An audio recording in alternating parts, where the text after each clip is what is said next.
Selamat siang teman-teman, selamat siang Romo. Kami dari kelompok 6, kelompok mata kuliah Pastoral Kitab Suci akan membuat video singkat, video podcast yang menjelaskan tentang dokumen dari firman. Dan pada kesempatan ini saya mengundang ketiga teman saya sebagai narasumber.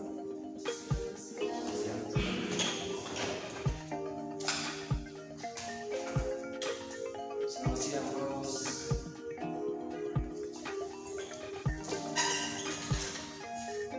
Baik, terima kasih atas kehadiran dari ketiga teman saya sebagai narasumber pada video kali ini.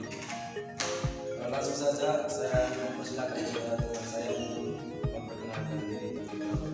Baik, terima kasih. Nama lengkap saya Afina Afra. Saya di sini sebagai narasumber 1. Saya Angelina Maricela Sandae. Saya di sini sebagai narasumber 2. Saya Maximus Dano, saya di sini sebagai narasumber 3 dan 4.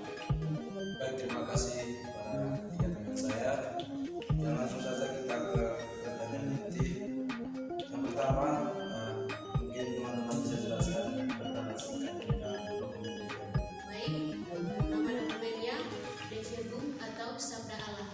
Jenis dokumennya konstitusi dogmatis, yakni dekret tertinggi yang dikeluarkan oleh Paus yang menjelaskan tentang De Verbum atau Sabda Allah, yang dikeluarkan pada tanggal 18 November 1965 oleh Paus Paulus yang ke-6. Oke, baik, terima kasih atas penjelasan dari Teman Afi. Lalu kita lanjut ke penjelasan isi dari dokumen DVM. Teman Cici. Baik, terima kasih atas waktu dan kesempatan yang diberikan kepada saya. Saya akan menjelaskan tentang isi dari dokumen ini. Dei Verbum atau konstitusi dogmatis atau wahyu Allah adalah salah satu dokumen utama dari Konsili Vatikan II yang memiliki pokok-pokok dasar mengenai sumber ajaran dan tindakan gereja. Dan sumber ilahi ini atau penyikapan diri Allah sendiri kepada manusia. Dalam gereja Katolik, wahyu ilahi itu diterima dari dua saluran. Yang pertama, tradisi pengajaran lisan para rasul, dan kemudian sebagai dari pengajaran itu dituliskan atau yang bisa disebut kita sekarang kitab suci. Maka gereja Katolik melalui dokumen Dei Verbum ini menyerukan keseimbangan perhatian pada kedua macam saluran wahyu ilahi, yaitu tradisi dan kitab suci. Allah menghendaki agar semua orang harus diselamatkan dan memperoleh pengetahuan akan kebenaran, maka Tuhan memerintahkan para rasul supaya Injil itu harus mereka wartakan kepada semua orang sebagai sumber segala kebenaran yang menyelamatkan serta sebagai memberi ajaran yang benar. Kehendak Allah itu dilaksanakan dalam dua cara, yakni cara yang pertama secara lisan atau disebut tradisi oleh para rasul dan pengganti-penggantinya, dan kemudian secara tertulis setelah para rasul dan tokoh-tokoh rasuli atas ilham Roh Kudus sendiri. Lalu mengenai meneruskan wahyu ilahi, konstitusi ini menyatakan secara khusus kesetaraan peran tradisi suci dan kitab suci. Jadi, tradisi suci dan kitab suci berhubungan erat sekali dan sangat berpadu. Sebab keduanya ini mengalir dari sumber ilahi yang sama dan dengan cara tertentu bergabung menjadi satu dan menjurus ke arah tujuan yang sama.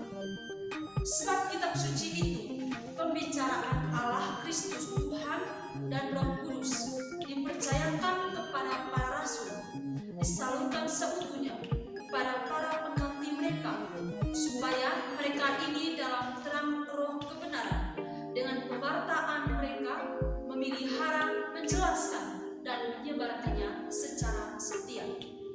Dan demikian gereja menimba kepastian tentang segala sesuatu yang diwahyukan, bukan hanya melalui kitab suci.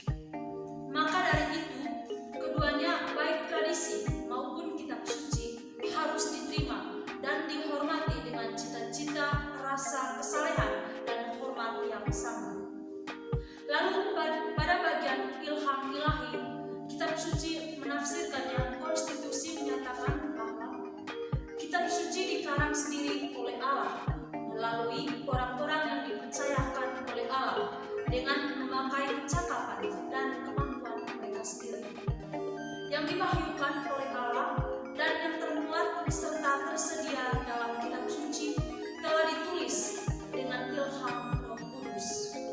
Sebab bunda gereja yang kudus berdasarkan iman para rasul memandang kitab-kitab perjanjian lama maupun perjanjian baru secara keseluruhan beserta semua bagian-bagiannya sebagai buku-buku yang suci karena ditulis dengan ilham Roh Kudus dan mempunyai Allah sebagai pengarang, serta dalam keadaannya demikian itu diserahkan kepada gereja. Tetapi dalam mengarang kitab-kitab suci itu Allah memilih orang-orang yang dipercayakan, sementara mereka memakai kecakapan dan kemampuan mereka sendiri. Untuk itu dan hanya itu mereka dianggap sebagai orang-orang yang sungguh-sungguh.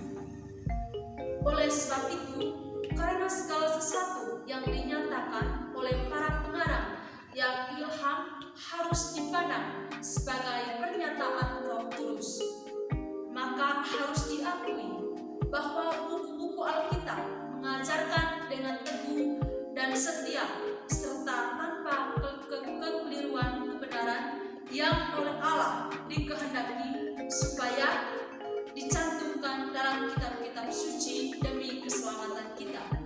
Oleh karena itu, seluruh Alkitab diilhami oleh Allah dan berguna untuk mengajar, meyakinkan, menegur, dan mendidik dalam kebenaran, supaya manusia atau hamba Allah menjadi sempurna, siap sedia bagi segala pekerjaan yang baik. Mungkin itu saja isi dari dokumen ini yang bisa saya sampaikan pada saat ini. Terima kasih kepada saudari Cici yang telah menjelaskan secara singkat bagaimana isi dari dokumen DVB. Lalu kita lanjut ke pertanyaan berikut. Apa kaitan dokumen DVB ini dengan kegiatan pengembangan pastoral kitab suci? Baik, terima kasih kepada Pak Host yang sudah mengundang saya di podcast kali ini. Dan kaitannya dengan kitab suci dengan dokumen ini yang telah dibahas oleh teman saya tadi. Yang pertama, saya sebagai calon katekis dan saya sudah melakukan berulang kali seperti kegiatan katekesi pastoral umat. Dan katekesi ini sangat membantu kita untuk memwartakan kerajaan Allah kepada umat. Nah, jangan sampai mereka hanya tahu apa itu kitab suci, tetapi tidak membacanya atau tidak melakukan